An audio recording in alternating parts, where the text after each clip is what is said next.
খুদা না খাস্তা কিয়ামতের ময়দানে জাহান্নামের শিকল হাতে পায়ে লাগে, এর চেয়ে কপাল পোড়ার সারে জাহানে হইতে পারে না। আরে ফেরাতে দোস্তা বাসদ নেশা বাসদ আজ দোজখ মাআযাল্লাহ গলত গুপ্তাং কে দোজখ বর নেশা বাসদ। এ আমার মালিক, তুমি যে আমার থেকে দূরে, এই বিরহে ব্যথায় ব্যথায়, এ মালিক তুমি আমার দিকে তাকাইয়া দেখো। আমার জুদাই ব্যথাটা এমন ব্যথা মনে হয় যেন জাহান্নামের আগুনের চেয়েও কঠিন। মালিক আমি তো আর সহ্য করতে পারি না। বাজান এক আল্লাহর বান্দাই পর্যায় পড়ার পরে বলে, বাজান তুমি আর আমি এগুলা শুনলে তোমার আমার হাস আসবে, তোমার আমার গুরুত্ব আসবে না। আশিকারা মিল্লাত মাযহাবুদার, আশিকারা মিল্লাত মাযহাব খুদা। আমার মালিক তুমি একটু তাকাইয়া দেখো, তোমার জুদাইর ব্যথা আমার আর সহ্য হয় না। বাজান এগুলোকে আশেকদের ব্যাপার। হে দুনিয়াদার পাগল আমার বাবারা, হে পর্দার আড়ালের মা বোনেরা, আজকে যাদের জন্য পাগল হইছো বাজান, বাজান সব কিন্তু স্বার্থের পাগল। স্বার্থ আছে, সম্পর্ক আছে, স্বার্থ নাই সম্পর্ক নাই। বাজান রে, বাপ মার চেয়ে আপন দুনিয়ার ভিতরে কেউ হইতে পারে না, কিন্তু বাপ মার সঙ্গে একবার দুইবার তিনবার কঠিন অন্যায় করলে বাপ মা তোমাকে আমাকে তেজ পুত্র করে বের করে দেয়। কিন্তু এর নিমুখ হারামের দলেরা আমার মালিকের তোমার আমার উপরে কত মায়া, কত দয়া। একটু মাঝে মধ্যে একটু চিন্তা করো, একটু মুরাকাবা করো, দেখবা আবার মানুষ মাওলার পরিচয় পাবা। এই মা যখন সন্তান প্রসব করছে, মাও দুর্বল, সন্তানও দুর্বল। এই মা দুর্বল, এতটুকু বাচ্চাটা মায়ের পাশে নিয়ে ঘুমায়। ঘুমের ঘরে মানুষ আধা মরা না, হুশ থাকে। ওই সময় মানুষ এদিকে ওদিকে এপিট ওপিট হওয়ার কথা না। আচ্ছা ওই সময় যদি মায়ের পেটের নিচে পিঠের নিচে বাচ্চা পইয়া সেপ ডয়ে মরিয়ে যাওয়ার কথা না, কথা কর না। এরকম ঘটনা বুঝি মাঝে মধ্যে ঘটে না? না, তুই একটা ঘটনা মালিক দেখায় যে তুই যে বড় হইছো এটা স্বাভাবিক না। আমি তোকে কুদরতি ভাবে পাইলে বড় করছি। অনেক সময় মায়ের পেটের নিচে পিঠের নিচে বাচ্চা পইরা চ্যাপ্টা হয়ে গেছে, মারা গেছে। কিন্তু তুমি আর আমি কেমনে বড় হইলাম? মা তো ঘুমাইয়ে রয়েছে, মায়ের হাত এদিকে ওদিকে পড়িয়ে যাইতে পারে না। কি পারে কি পারে না? ধরো মায়ের হাত কানা যাইয়া বাচ্চার মুখের উপরে পড়ছে, নাকের উপরে পড়ছে। এখন বাচ্চা কি শক্তি আছে মায়ের হাত সরাবে? মুখ দিয়ে বলতে পারে মা হাত নিয়ে যাও? বলতে পারে? এই মুখ দিয়ে কথা বলতে পারে? আর হাত সরাই দেবে শক্তি আছে? শক্তিও নাই, বলতেও পারে না, নিজেও সরতে পারে না। ওদিকে শ্বাস তো বন্ধ হইতে আছে। কথা ঠিক কি না? এখন পালাটা কেমন হয়? আল্লাহ রাব্বুল আলামিন বলেন, লা তাখুযুহু সিনাতুন ওয়ালা নাওম। হে বান্দা বান্দি, তুই নাকটাই না ঘুমাও, আমি মালিকের ঘুমও নাই, সিমানিও নাই। তোর মায়ের হাত কাটা যখন তোর মুখের উপরে পইরা গেছিল, তখন আমি মাওলা কুদরতি হাতের দ্বারা তোর মায়ের হাতখানা সরাইয়া দিয়েছিলাম আমি মাওলা। কি জোরে বলার কথা ঠিক? তাহলে তোমাকে আমাকে আমার মালিক কিভাবে লালন পালন কইরা বড় করে? তাম দুনিয়ার সমস্ত ডাক্তার একমত, বাজান বাচ্চা দুনিয়াতে আসার পরে আমার মালিক মায়ের বুকের ভিতরে এমন খাদ্য তৈরি করছে, যেই খাদ্যের ব্যাপারে ডাক্তার তাম দুনিয়ার একমত যে বাচ্চার জন্য মায়ের দুধের চেয়ে এত ভিটামিন যুক্ত দ্বিতীয় আর কেউ আবিষ্কার করতে পারে না। কি কেমন ভাবে আমার মালিক খাদ্য তৈরি করছে চিন্তা কইরো মাঝে মধ্যে।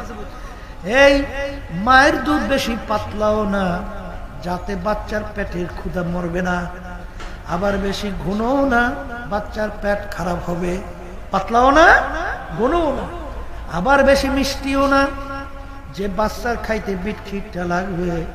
আবার বেশি মিষ্টি ছাড়াও না, বাচ্চার খাইতে মন চাবে না। এইভাবে মিষ্টি তৈরি করছেন। আবার আমার মালিক দুধ কিভাবে তৈরি করলো? বাচ্চা যখন মায়ের দুধ বুকের ভিতরে টান দেয়, কোথার থেকে অটোমেটিক আসে? বাজার আমার মাওলার কুদরত নিয়ে চিন্তা করো। চিন্তা করলে আমার মালিকের পরিচয় লাভ করতে পারবা। জোরে বলেন, কথা ঠিক না? ঠিক। এ দুনিয়াদার পাগল, আজকে দুনিয়ায় পরিচয় পাওয়ার পরে আজকে দুনিয়া কামাই করার জন্য পাগল। বাজান এক কবি বলেন, মস্তে আশিক মস্তে মাশুক, বাদশাহ মাল মস্ত, পীরে মস্তে সিরে মস্তে, শাইখ দর আসরারে মত। হে দুনিয়ার মানুষ, দুনিয়ার যত মানুষ বিচারণ করে সব কিন্তু একদল পাগলের দল।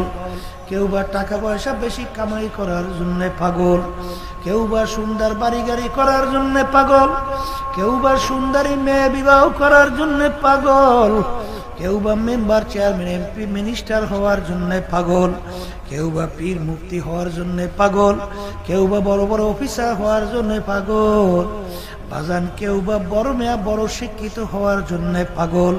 আর একদল মানুষ দুনিয়ায় বিচারণ করে, তারাও কিন্তু একদল পাগল। তারা হইল আমার মাওলার পাগল।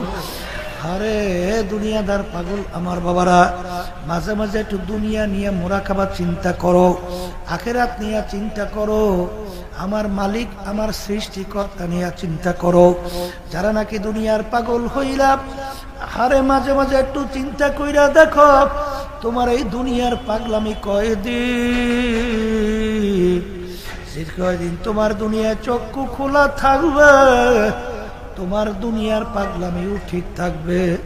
কিন্তু যেদিন চিরতরে চক্ষু বন্ধ, সব কিছু বন্ধ।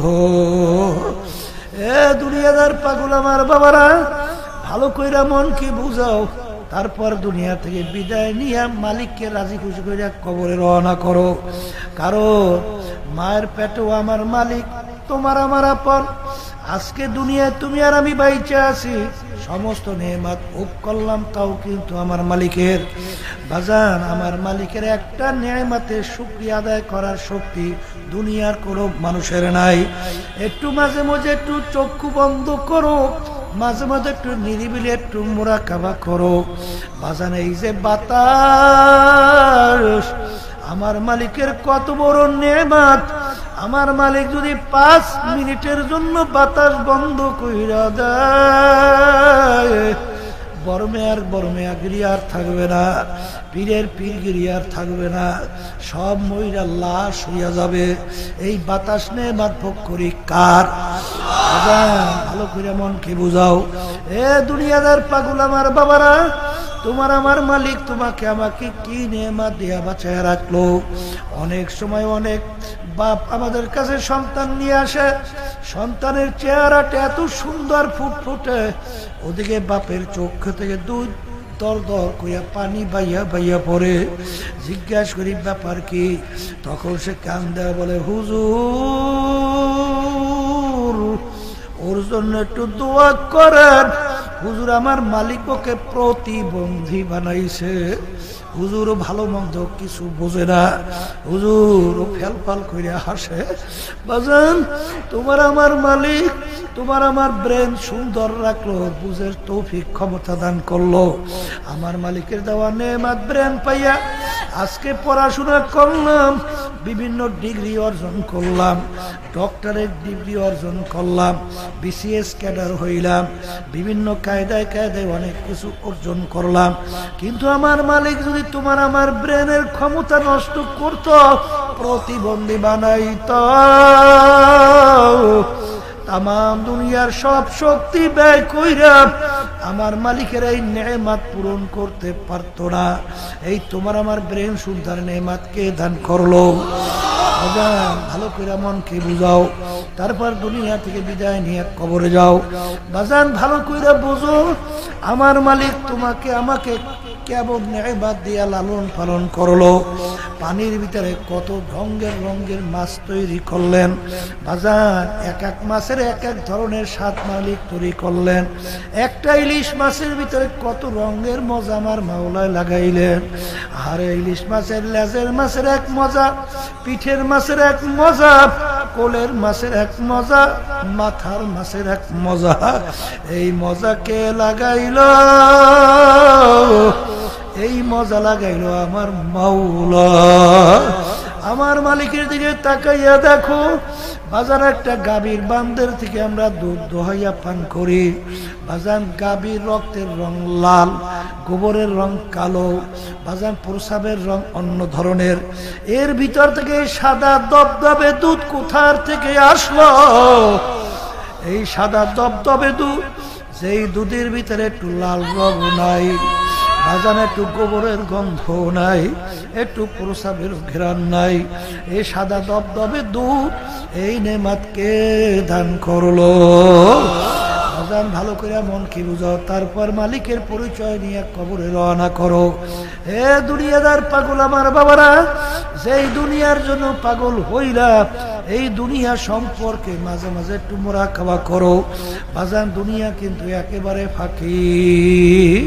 বাজান দুনিয়া কিন্তু কারো জন্য স্থায়ী হবে না।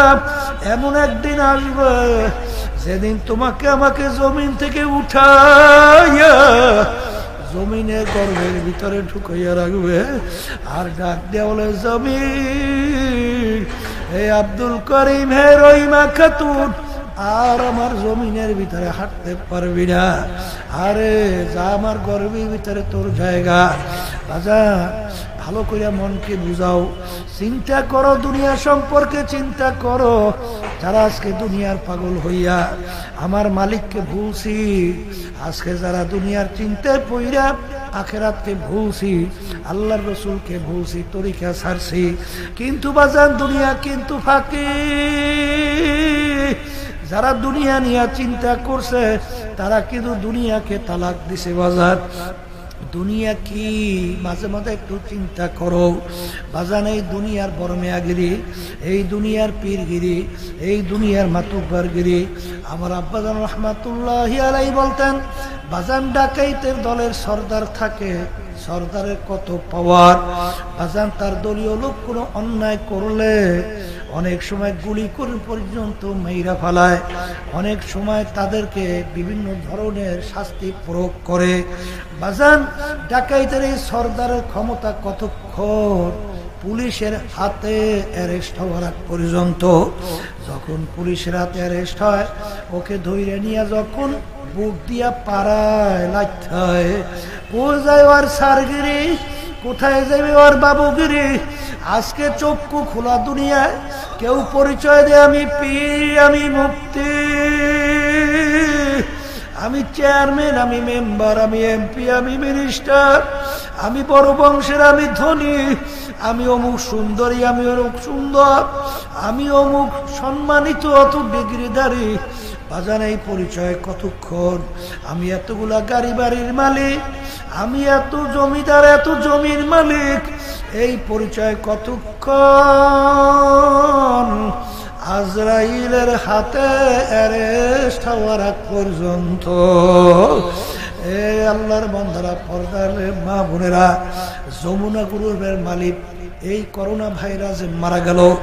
বাংলাদেশের ভিতরে বড় ধনীর ভিতরে একজন, যখন শ্বাস টানতে ছাড়তে পারে না, ডাক্তারকে ডাক দিয়ে বলে, ডাক্তার তুমি যদি আমার শ্বাস টানা ছাড়ার ব্যবস্থা করতে পারো, কলম কাগজ দিয়ে আসো, আমি তোমাকে সমস্ত সম্পদ লেখা দেব। কিন্তু আর শ্বাস টানা ছাড়ার ব্যবস্থা করতে পারে নাই, সব সম্পদ পইরা রইল। তাকে সাদা 3টা কাপড় দিয়া, পেঁচ দিয়া, মাথার ভিতরে, মাজার ভিতরে, পায়ের ভিতরে বাঁধ দিয়া, সোজা কইরা কবরের ভিতরে রাইখা দিল। কই তার সম্পদের গরব? যারা আজকে সম্পদের পাগল, যারা আজকে ক্ষমতার পাগল, আমি সেই বাগানদেরকে বলবো, ফেরাউনের ইতিহাস পইরা দেখো, নমরুদের ইতিহাস পইরা দেখো, সাদ্দাদের ইতিহাস পইরা দেখো। বাজান ফেরাউন এত বড় শক্তিধর, বাজান বনে ছেলে সন্তানগুলা ধৈরা ধৈরা জবাই করছিল, বলার মতো কেউ কোনো সাহস শক্তি ছিল না। কিন্তু যখন ওর হায়াতের বেড়া শেষ হইয়া গেল, আমার মালিক ওকে নীল নদীর ভিতরে ফালাইয়া চুবাইয়া চুবাইয়া তারপর আমার মালিক মারছে। কই ফেরাউনের খোদাইগিরি কই? সব ঠান্ডা হয়ে গেল। সাদ্দাত মাওলার সঙ্গে চ্যালেঞ্জ করলো, দুনিয়ার ভিতরে ওর নিজের বেহেশত তৈরি করলো, আমার মালিকের বেহেশতে যাবে না। কই সাদ্দাতের বাহাদুরি কোথায়? এ দুনিয়াদার পাগল আমার বাবারা, হে পর্দালে মা বোনেরা, নমরুদ মাওলার সঙ্গে চ্যালেঞ্জ করলো, তার খলিল ইব্রাহিমকে আগুনের ভিতরে ফালাইল। সেই নমরুদ একটা ঠ্যাং ভাঙ্গা মশা ওর মস্তকের ভিতরে আমার মাওলা ঢুকাইয়া জ্বালাপোড়া কইয়া মাথা আশ্রাইয়া পাশরাইয়া তারপর আমার মালিক মারছে। কই নমরুদের পাত্তাও পাওয়া যায় না। এ দুনিয়াদার পাগল, ভালো কইরা বুঝো, তাম দুনিয়ার মোট 4 জন লোক রাজত্ব করছিল। এর ভিতরে 2 জন মুসলমান, 2 জন অন্য জাতি। একজন মুসলমান বাদশা সিকান্দার বা ইস্কান্দার, তিনি মানুষকে স্মরণ করাইয়া দেওয়ার জন্য তার সাথীদেরকে বলল, আমার ইন্তেকালের পরে আমাকে গোসল করাইয়া, কাপড় পরাইয়া, খাটের ভিতরে উঠাইয়া হাত দুলে একটু বাহিরে রাইখা শহরটাকে ঘুরাইয়া তারপর দাফন কইর। তিনি দুনিয়ার থেকে বিদায় হওয়ার পরে হাত বাহিরে রাইখা খাটে উঠে যখন ঘুরায়, যারা বোঝে না তারা বলে, দেখছো বাদশাহ আজীবন আমাদের থেকে খাজনা এবং ট্যাক্স নিল, এখন মরার পরেও কেমন হাত পাইতে আছে, মনে হয় যেন খাজনা এবং ট্যাক্স চায়। বিজ্ঞ আলেমরা বলে, ও বোকার দলেরা, তোমরা তো বুঝো নাই, বাদশা সিকান্দার ইন্তেকালের আগে ওসিয়াত করছিল, মৌতের পরে কাপড় পরাইয়া খাটের ভিতরে উঠাইয়া হাত বাহিরে রাখিয়া ঘুরাইয়া দাফন করার জন্যে। তিনি তামাম দুনিয়ার মানুষকে বুঝাতে চায়, ও তামাম দুনিয়ার মানুষেরা, আমি বাদশা সিকান্দারের মতো এত বড় বাদশা মনে হয় দ্বিতীয় আর কেউ হইতে পারবে না। তামাম দুনিয়ার বাদশাহী করলাম, কিন্তু আমি যখন কবরে রওনা করলাম, একেবারে 2টা খালি হাত নিয়ে কবরে রওনা করলাম, আর কিছুই নিতে পারলাম না। এই জন্য আমার ভাইদেরকে বলবো, পর্দার মা বোনদেরকে বলবো, 100 বছর আগে তাকাইয়া দেখো, যারা দুনিয়ার ভিতরে ছিল, বলতে গেলে একজনও তালাশ করে পাওয়া যায় না। আবার 100 বছর পরে তাকাইয়া দেখো, আমরা এখানে যারা আছি, মনে হয় কেউ আর দুনিয়াতে থাকবো না। আর এমন একটা ব্যাপার, একবার যদি কেউ দুনিয়ার থেকে বিদায় নিয়ে কবরবাসী হয়, আর দ্বিতীয়বার কোনোদিন ফেরত আসা যায় না। হে মুসলমান আমার বাবারা, পর্দার আড়ালের মা বোনেরা, বাজান মুসলমানের ঘরে জন্মগ্রহণ করলাম, তামাম দুনিয়ার ইতিহাস পড়িয়া দেখো, যত জাতি দুনিয়ার ভিতরে বিচরণ করে, আজ পর্যন্ত কোন জাতি বুক ফুলাইয়া গলা টান কইরা চ্যালেঞ্জের মাধ্যমে দুনিয়ায় কেউ টিকতে পারে নাই। একমাত্র মুসলমান জাতি বাজান চ্যালেঞ্জের মাধ্যমে বুক ফুলাইয়া গলা টান কইরা দুনিয়ার ভিতরে বাইচে আছে। আজকে মুসলমানের ঘরে জন্মগ্রহণ কইরা খোদা না খাস্তা, খোদা না খাস্তা, যদি খোদা না খাস্তা কিয়ামতের ময়দানে জাহান্নামের শিকল হাতে পায়ে লাগে, এর চেয়ে কপাল পোড়ার সারে জাহানে হইতে পারে না।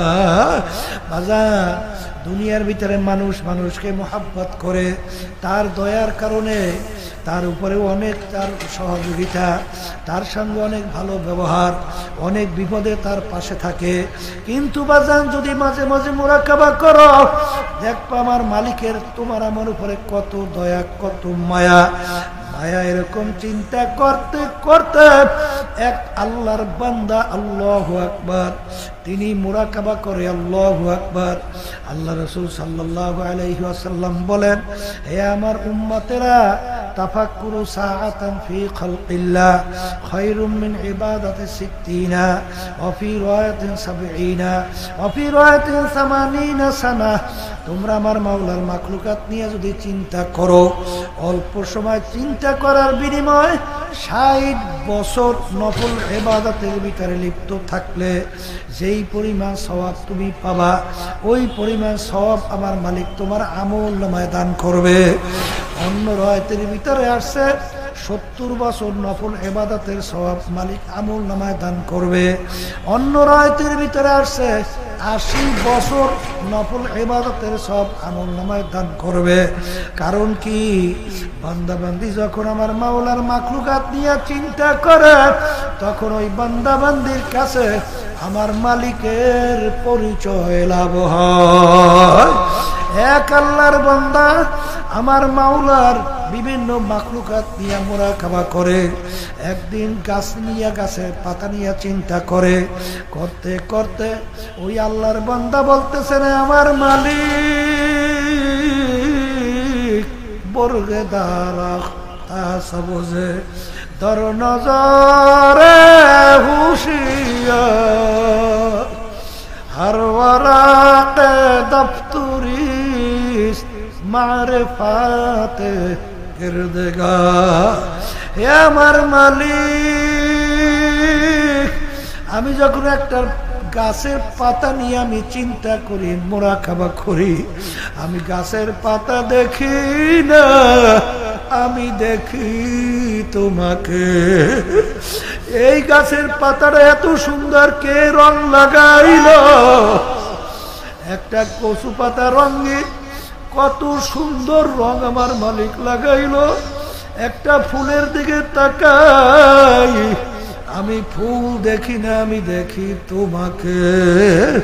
আমি যখন নদীর পানির দিকে তাকাই, আমি দেখি তোমাকে।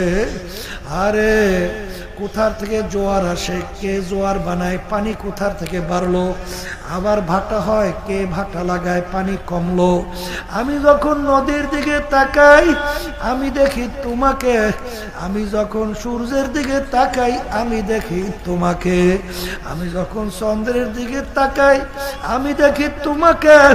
আমি যখন আমার ভাইয়ের দিকে তাকাই, আমি দেখি তোমাকে। মালিক এক মায়ের পেট থেকে 10টা সন্তান বের করলো, একই মায়ের পেট থেকে 10টা সন্তান বের হয়।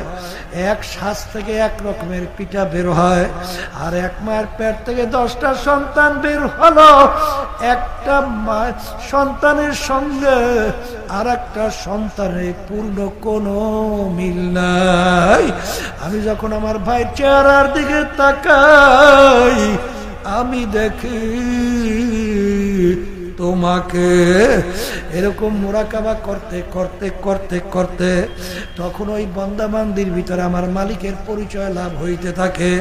পরিচয় হইতে হইতে আমার মাওলার জন্য তার মোহাব্বত মায়া বাড়তে থাকে।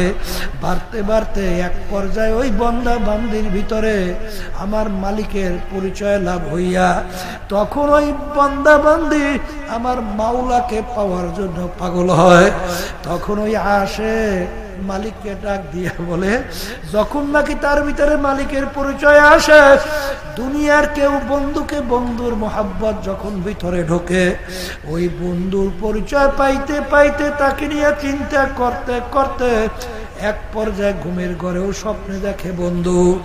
আরে ঘুমের ঘরে ডাক দিয়ে ওঠে, বন্ধু ঠিক আমার মাওলাকে নিয়ে মুরাকাবা করতে করতে এক পর্যায়ে বান্দা বান্দি সব জায়গায় দেখে আমার মাওলাকে। তখন এই বান্দা বান্দি আমার মালিকের দিকে তাকাইয়া বলে, হর মে তু হ্যায়, ও মে তু হ্যায়, গোল মে তু,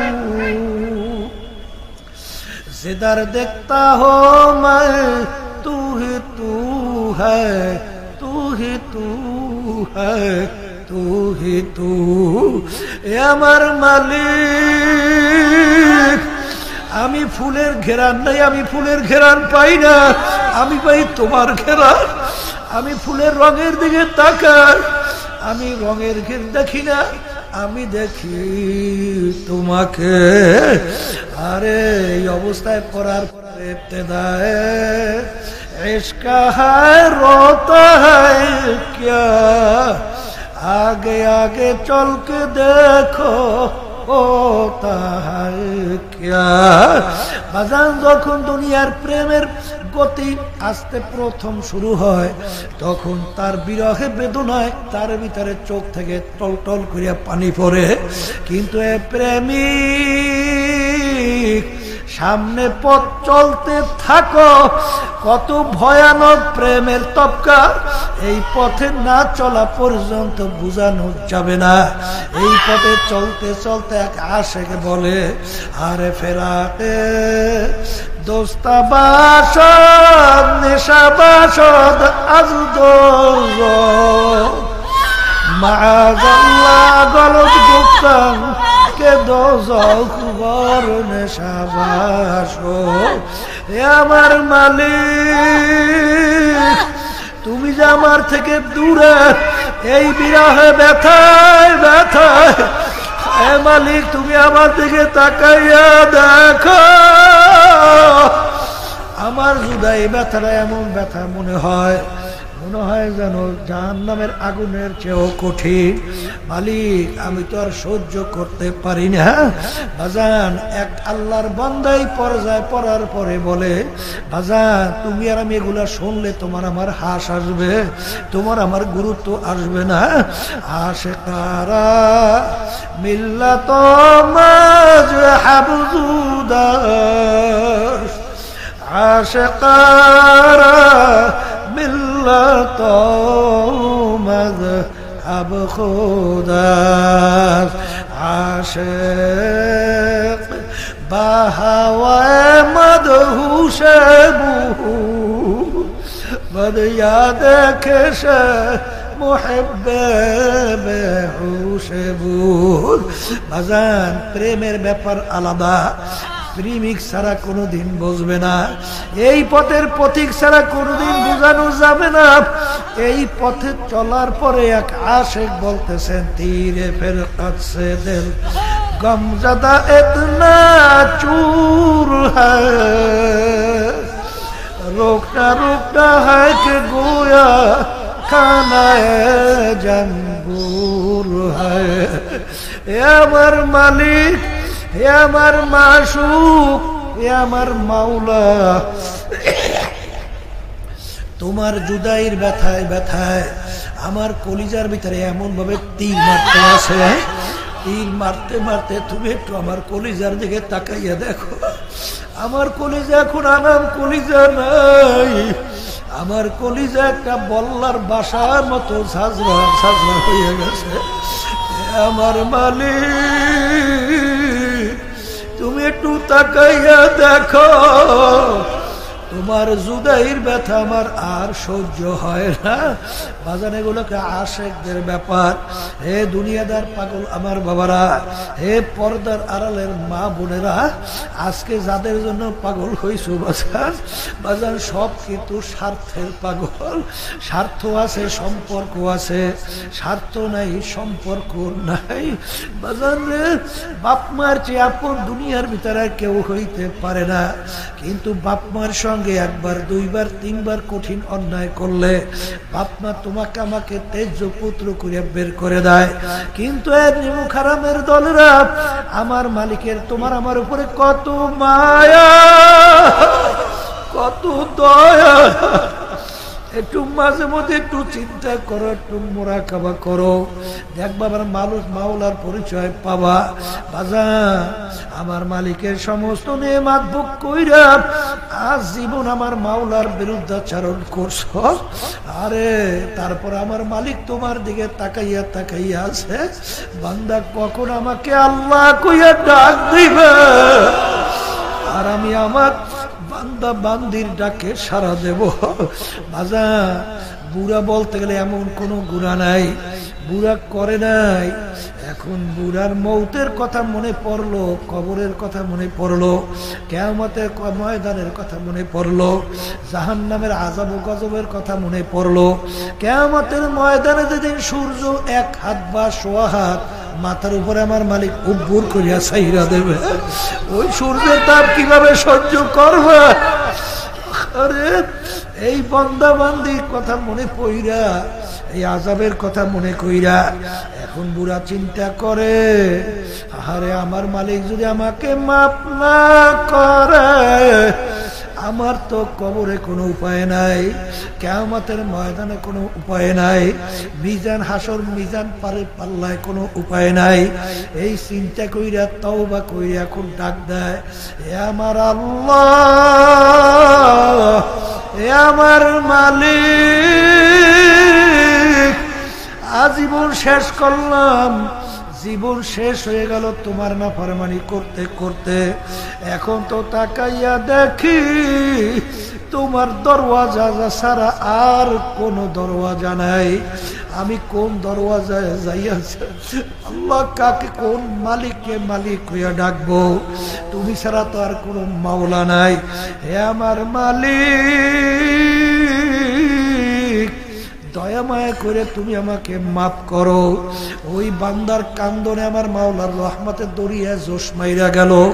আমার মালিক ডাক দিয়া বলে, বান্দা তুই যখন আমি মাওলা ছাড়া আর কোনো মাওলা দেখলি না, আমি দরজা ছাড়া আমার দরজা ছাড়া কোনো দরজা দেখলি না, বান্দা যা যাও, আমি তোর জীবনের সব গুনাহ মাফ কইরা দিলাম, এমনকি তোর সমস্ত গুনাহকে আমি নেকের দ্বারা পরিবর্তন কইরা দিলাম।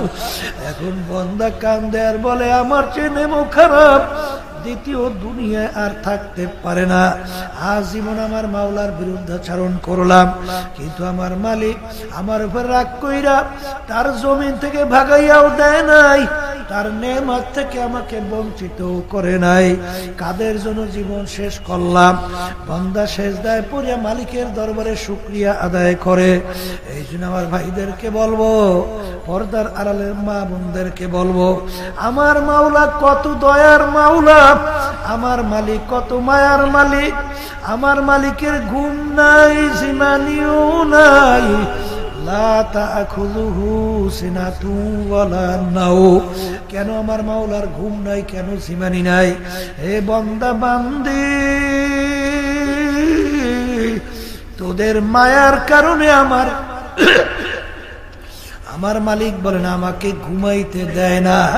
তুই রাত্র ৩টার দিকে বিপদে পইরা গেছো, এখন বিপদে পইরা তুই আমাকে ডাক দাও, আল্লাহ আল্লাহ। তখন যদি আমি মালিক ঘুমাইয়া থাকি, তখন তোর ডাকে কে সাড়া দিবে? এই জন্য আমাকে আমার মায়ায় ঘুমাইতে দেয় না। তুই আমাকে ডাক দিবি, সঙ্গে সঙ্গে তোর ডাকের আমি সাড়া দেব। এই মায়ার মাওলারে, দয়ার মাওলারে ভুইলা কার প্রেমে পড়ছো? আরে যাদের পিছনে পড়ছ সব কিন্তু ফাঁকি, সব কিন্তু মিথ্যা। মাঝে মাঝে একটু খবর নিয়ে দেখো বাজান, ইশকে মাজাজি ইশকে হাকিকি। বাজান দুনিয়ার মোহাব্বত সব বাহ্যিক, অল্প সময়ের জন্য, ক্ষণিকের জন্য। আর যদি মালিকের সঙ্গে সম্পর্ক তৈরি করতে পারো, আল্লাহর ফজলে দুনিয়াতেও বাদশাহ, আখিরাতেও বাদশাহ। আমার মালিকের দয়া মায়ার কোনো শেষ নাই।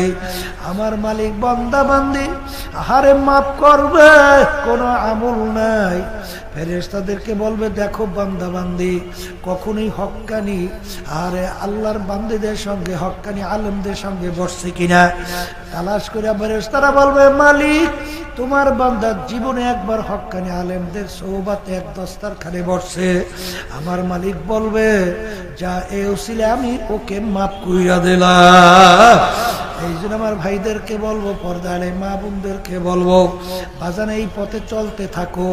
আর এই মোহাব্বত ভিতরে তৈরি হওয়ার জন্য আমার মাওলার জিকির বেশি বেশি করা লাগবে।